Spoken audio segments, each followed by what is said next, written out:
बोलती पुस्तके. ज्यांना वाचनाचा नाद, त्यांना बोलती पुस्तके घाली साद. आमचं चॅनल सबस्क्राईब करा आणि सबस्क्राईब करायला इतरांनाही सांगा.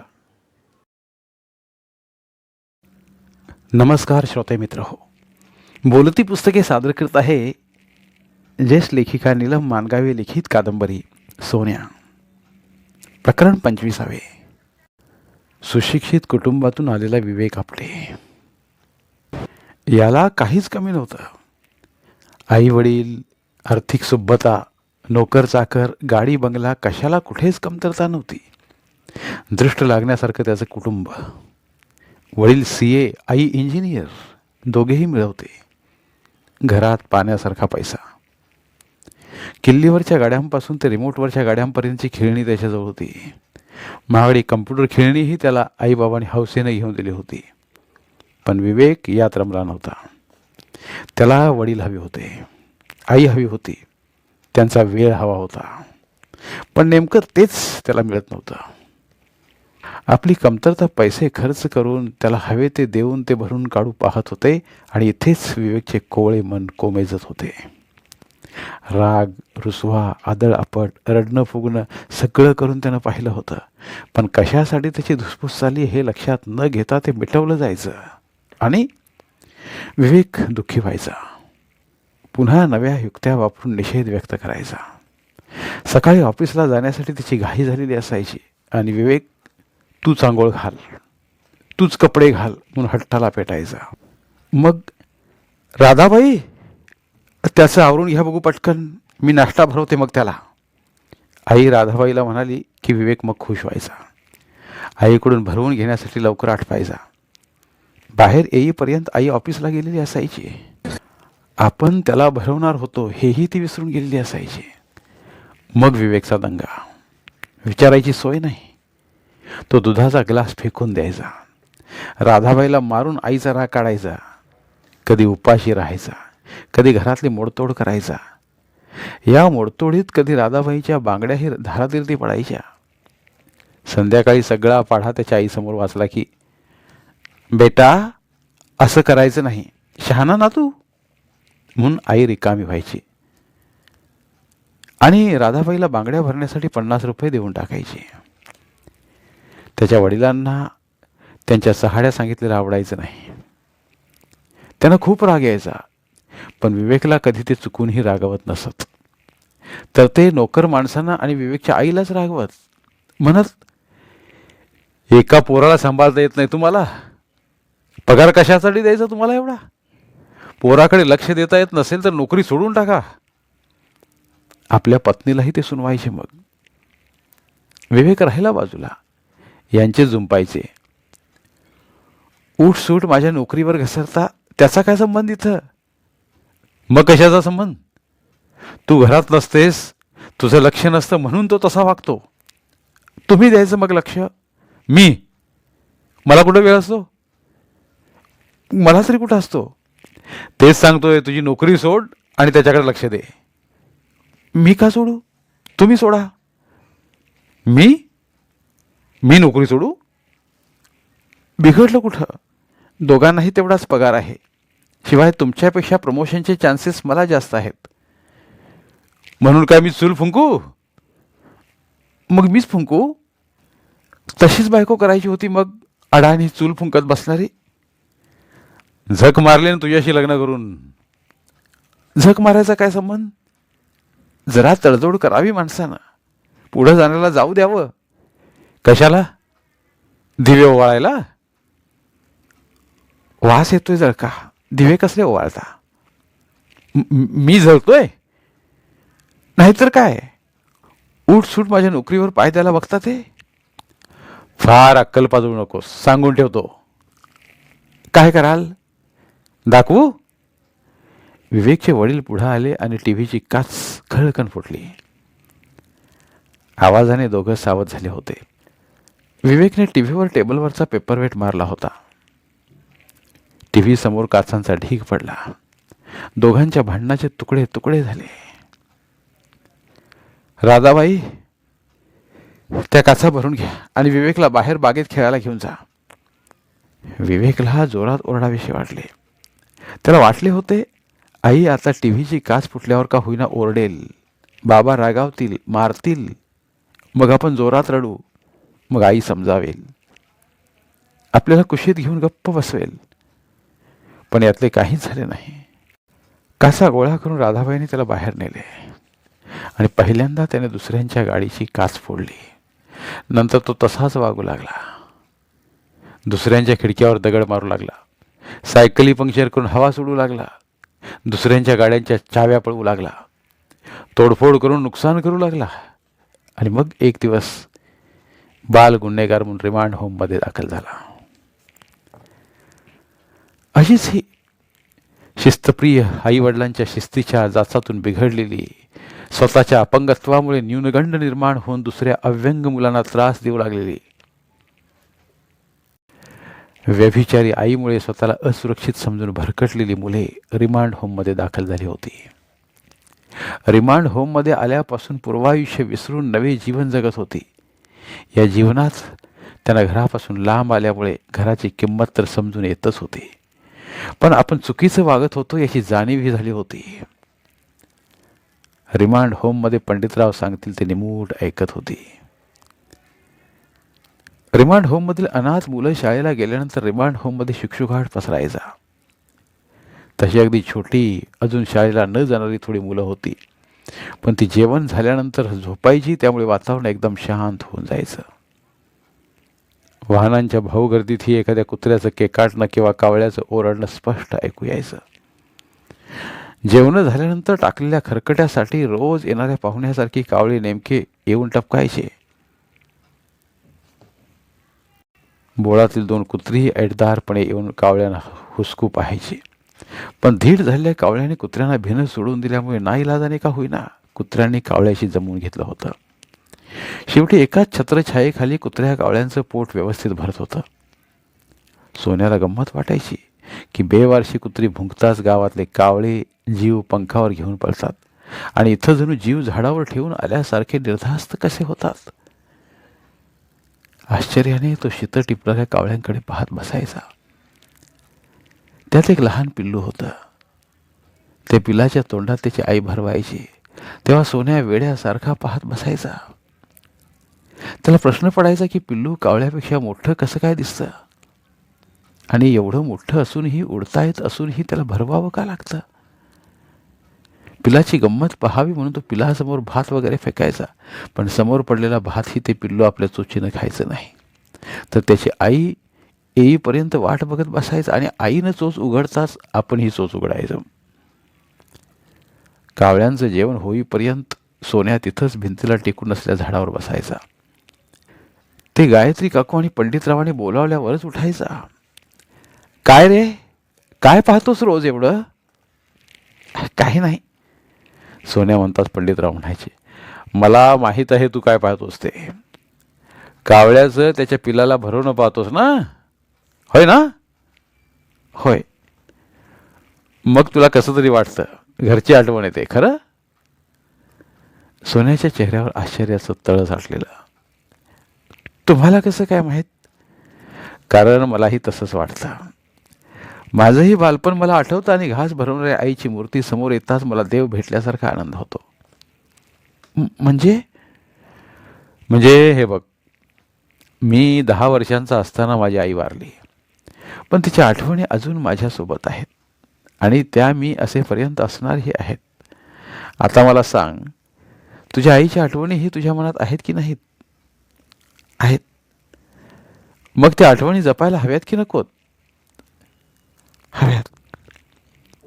मग त्या जपण्यासाठी आपण आपलं वागणं चांगलं ठेवायला हवं, आपलं मन स्वच्छ निरोगी ठेवायला हवं, जेणेकरून अमूल्य अशा आठवणी त्यात सुरक्षित राहतील.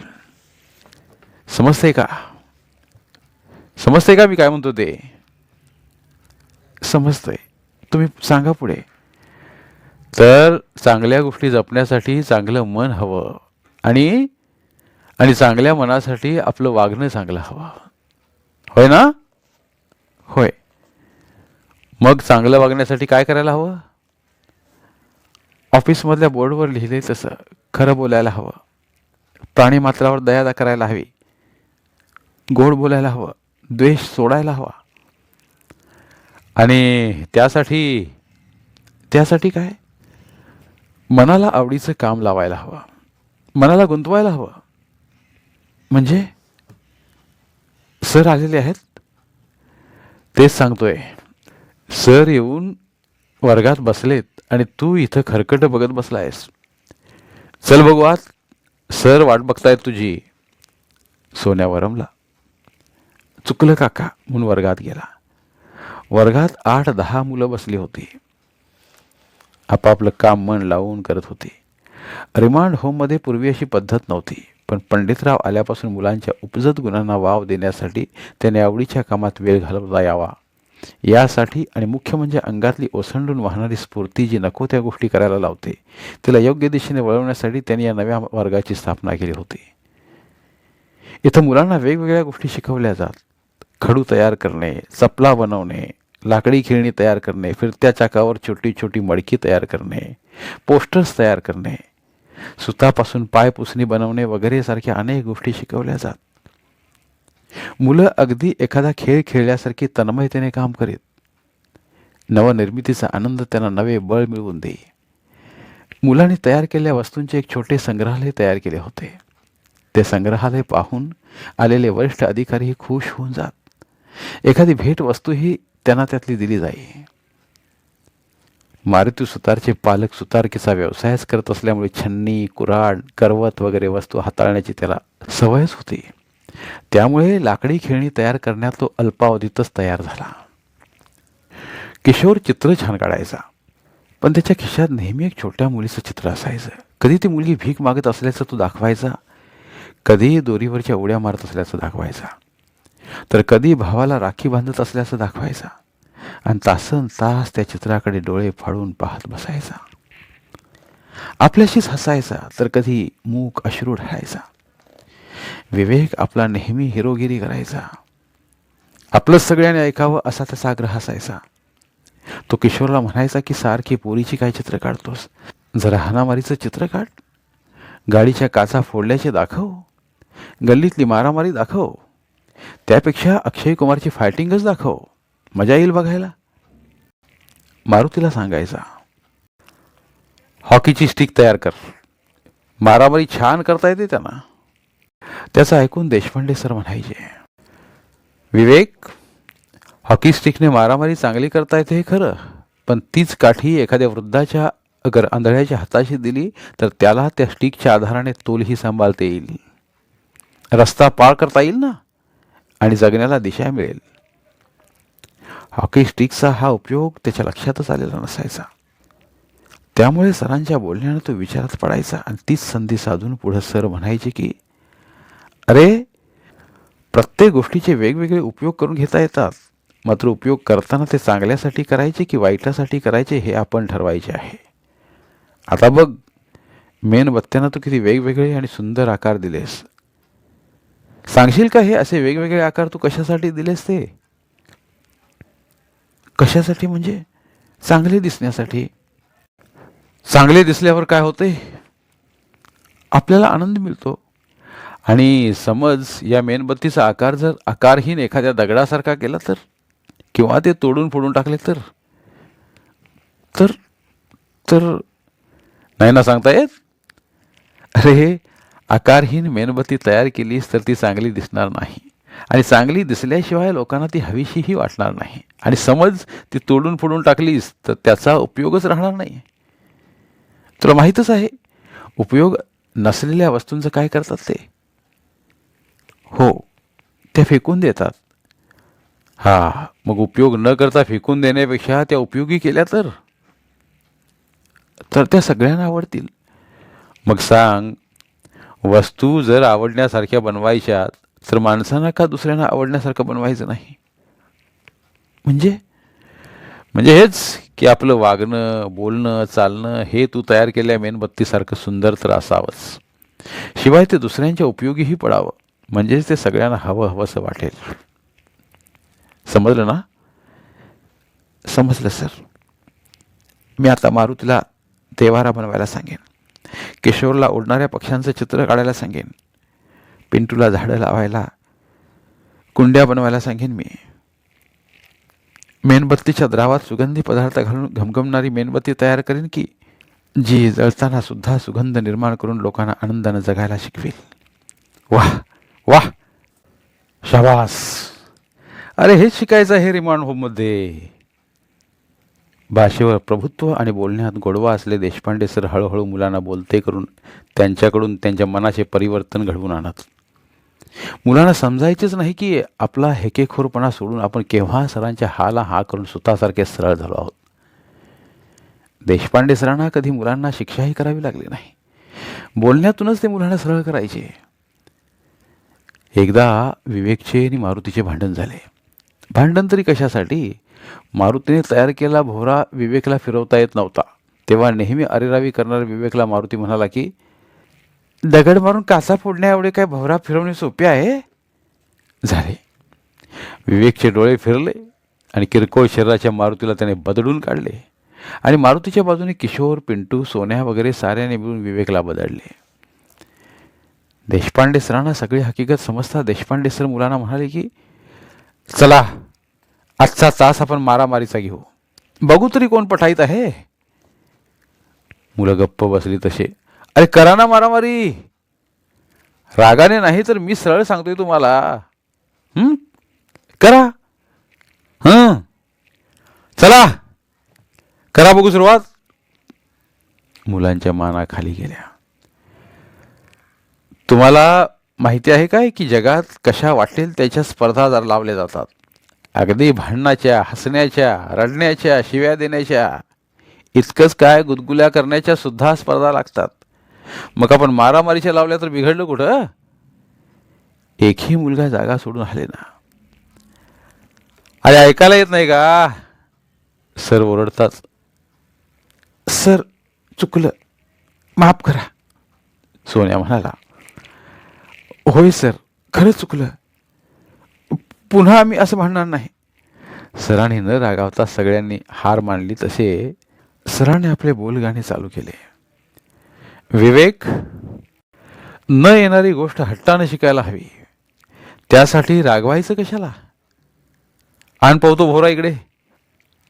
विवेकने भोवरा आणून दिला आणि सरांनी त्याला भोवरा फिरवायला सांगितलं, शिकवलं. 2-3 वेळा प्रयत्न करताच त्याला भोवरा फिरवता आला. भोवरा फिरू लागताच पाहिलंस का? सर म्हणाले. थोडीशी चिकाटी धरली तर हवी ती गोष्ट साध्य होऊ शकते. मग भोवऱ्याची ती काय गोष्ट? खरं आहे सर. आणि काय रे मारुती, भोवरा तयार करणं म्हणजे सगळं काही नव्हे, पण भोवऱ्याला कसं फिरवायचं हे शिकवणं अवघड काम आहे. तू भोवरा बनवलास, पण तुला तो कसा फिरवायचा हे शिकवता आलं का? अरे दुसऱ्याला शिकवण्यासारखा दुसरा आनंद नाही. आणि दुसऱ्याला शिकवणं म्हणजे जगायला मदत करणं. खरं ना? चुकलं सर. हेच की लाकडाला आकार दिल्याशिवाय देवारा बनत नाही. शाबास. आणि देवारा बनवण्याच्या आनंद एवढा दुसरा आनंद नाही. खरं आहे सर. देवारा बनवण्याची हाताला सवय झाली की देवाला तोटा नाही. कुठलाही देव वाकून नम्रपणे आत येऊन बसेल. मुलं आश्चर्याने पाहत राहायची. देवारा बनवण्याच्या खटपटीला लागायची. धन्यवाद. उर्वरित कादंबरी पुढील भागात.